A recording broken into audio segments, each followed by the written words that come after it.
News છે જે IPO હતો અને એ છે ફ્લેર રાઇટિંગનો આજે એક ડેબ્યુ કર્યું છે નિફ્ટીમાં. ફ્લેર રાઇટિંગ ઇન્ડસ્ટ્રીઝના ડિરેક્ટર સુમિત રાઠોડ આપણી સાથે જોડાશે, પણ એ પહેલાં તમને હું થોડો હેડ્સઅપ આપી દઉં કે કઈ રીતના આઈપીઓ હતો. તો આઈપીઓ આપણે થોડા વખત પહેલાં જ આવતા જોયો હતો. 304ની ઇશ્યુ પ્રાઇસ હતી, બીએસસી પર 503 અને એનએસસી પર 501 પર આજે આ સવારના કાઉન્ટર લિસ્ટ થતું દેખાયું છે. ટોટલ આઈપીઓની સાઇઝ 593 કરોડની હતી અને એમને મોબિલાઇઝ કર્યા છે. અને આખું એમનું જો માર્કેટ કેપ જે ટાર્ગેટ કરી રહ્યા છે 3200 કરોડનું છે. અને તમે જાણો છો કે એક રાઇટિંગ ઇન્સ્ટ્રુમેન્ટ્સ બનાવે છે. આઈપીઓ વખતે પણ મેનેજમેન્ટ આપણી સાથે જોડાયો હતો અને આપણે ડિટેલમાં ચર્ચા કરી હતી. પણ અત્યારના આપણી સાથે જોડાઈ ગયા છે फ्लेयर राइटिंग इंडस्ट्रीज़ डायरेक्टर सुमित राठौड़. सुमित जी, बहुत स्वागत है आपका और कंग्रेचुलेशंस. एक बम्पर आपको आज ओपनिंग मिला है, लिस्टिंग डेब्यू किया है आपने नियरली 66% की ग्रोथ से. पहले तो आप इन्वेस्टर को क्या कहना चाहेंगे? फर्स्ट ऑफ ऑल तो thank you for having us and investor को भी वही कहना चाहूँगा कि धन्यवाद कि आपने हमारी जर्नी में बिलीव किया एंड और हमारे फ्यूचर जर्नी को ट्रस्ट किया. So thank you very much to everyone associated with us. जो कि अभी लिस्टिंग हो गई है, अभी आपके आगे के प्लान्स क्या होंगे? ये सब जो फंड आया है कैसे आप यूज़ करना चाहेंगे? क्या आपके प्लान्स है अभी आगे जाके? सो हमारा प्लान वही है कि आगे द फंड जो केपेक्स हम लोग जनरेट कर रहे हैं उसमें सर्टेन पार्ट ऑफ केपेक्स हमारा फ्यूचर कैपेसिटी इंक्रीमेंट में जाएगा.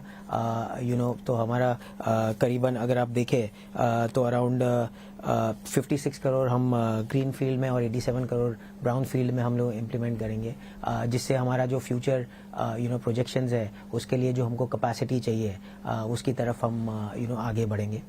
इसमें कुछ portion also repayment of loan की तरफ जाएगा एंड कुछ हम लोग जो आगे डाइवर्सिफाइड इंडस्ट्रीज़ की तरफ हम लोग अपॉर्चुनिटी लेना चाहते हैं उसके केपेक्स में भी हम लोग धीरे धीरे जाएंगे. जैसे क्रिएटिव रेंज जिसमें हम लोग अभी रिसेंटली वेंचर हुए थे 1 साल पहले. सो मोर और लेस यही प्रोग्राम है एंड हम लोग एक्सपेक्ट करते हैं कि जो इंडस्ट्री ग्रोथ रेट है एज पर क्रिसिल जो 7-8% की है, तो हमारा एक्सपेक्टेशन हिस्टोरिकली भी वही रहा है और फ्यूचर के लिए भी वही है कि हम लोग उसको बीट करके आगे बढ़ेंगे and we will create a new benchmark of growth for this industry. तो कौन सा फिगर माइंड में रख के आप चल रहे हैं? क्या टारगेट है आपका? हमारा टारगेट तो हिस्टोरिकली भी जैसे 5-8% का जो ग्रोथ पैटर्न था और हिस्टोरिकली हमने हमेशा ऑन एन एवरेज 15% का ग्रोथ किया है. So going forward also we are हम लोग वही टारगेट कर रहे हैं कि हमारा ग्रोथ पैटर्न अग्रेसिव रहे एंड इंडस्ट्री बेंचमार्क जो 7-8% का है उसको हम डेफिनेटली कंफर्टेबली बीट करें. यही हमारा लक्ष्य है. साथ में ऑफकोर्स आपने आईपीओ के जब ये आने वाला था तभी भी आपने कहा था कि आप केपेक्स में खर्च करेंगे और वलसाड में आपका जो एक्सपेंशन भी वहाँ नया एक्चुअली प्लांट आप कर रहे हैं क्योंकि इतनी सारी डिमांड है, तो वहाँ भी थोड़ा आप खर्च करेंगे. वर्किंग कैपिटल के लिए भी आप यूज़ करेंगे और साथ में बोरोइंग रीपेमेंट भी है. कौन से अगर इसका आप हमें डिवीजन दे सके तो?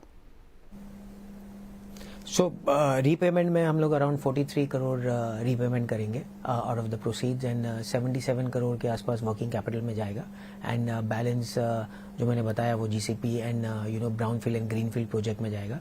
तो ग्रीन फील्ड प्रोजेक्ट वही है जो आप बता रहे हैं जो वलसाड में होगा. तो इसमें majorly it will be utilise pen और क्रिएटिव रेंज जो हमारे प्रोडक्ट्स है जैसे colours and markers and the full creative range and stationery, उसी में हम लोग आगे बढ़ेंगे और न्यू फैसिलिटीज़ उसी मार्केट की रिक्वायरमेंट को केटर करेंगे. साथ में ऑफकोर्स आपका मेन तो राइटिंग इंस्ट्रूमेंट्स का आपका बिजनेस है, लेकिन कैलकुलेटर भी आप कर रहे हैं और साथ में प्रीमियम स्टील बॉटल्स का भी आप एक्सपोर्ट कर रहे हैं.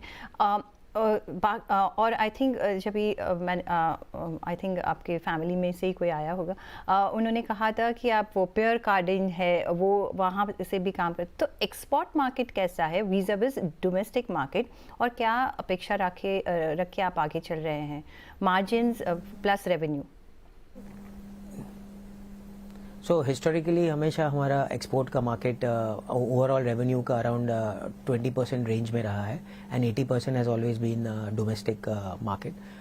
गोइंग फॉरवर्ड हम लोग एक्सपेक्ट कर रहे हैं कि एक्सपोर्ट बहुत ड्रास्टिकली ग्रो करेगा, but also same time because हमने क्रिएटिव रेंज और स्टेनलेस स्टील बॉटल का रेंज जो अभी लॉन्च करने वाले हैं even in the Indian market in the coming years, वो हमको काफ़ी एक ग्रोथ देगा even in the domestic market.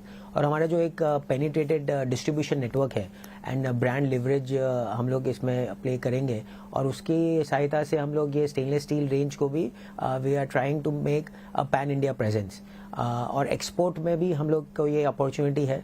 So major growth of this particular industry और सेल रेवेन्यू मेजरली 2024 से शुरू होगा, जिसका हम लोग ने ऑलरेडी जैसे बताया केपेक्स ऑलरेडी ये स्टील बॉटल का कर लिया है. सो गोइंग फॉरवर्ड इसका रेवेन्यू ग्रोथ हमको कमिंग ईयर्स में अच्छा एक टॉप लाइन में देखने को मिलेगा. और आगे जाके एडवर्टाइजिंग और मार्केटिंग के लिए कितना आपने बजट रखा है, एक्सपेंस कितना बाजू पे रखा है?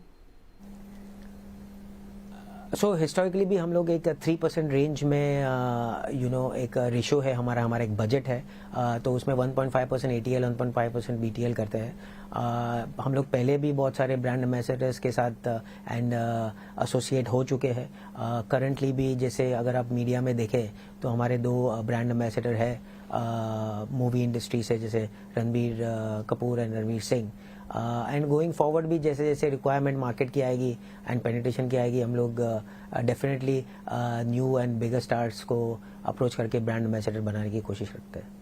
ये बार का जो रणवीर सिंह का था, आई थिंक वो क्वाइट कैची था. मैंने जब भी IPO आया था तभी भी मैंने वो कहा था कि क्वाइट कैची एड था, और आई थिंक सबके दिल में बस गया होगा. जो जिन्हें पता भी नहीं होगा उनको भी अभी फ्लेयर पता है. But all the very best Sumit ji आगे के आपके पैथ के लिए, और all the very best. Thank you.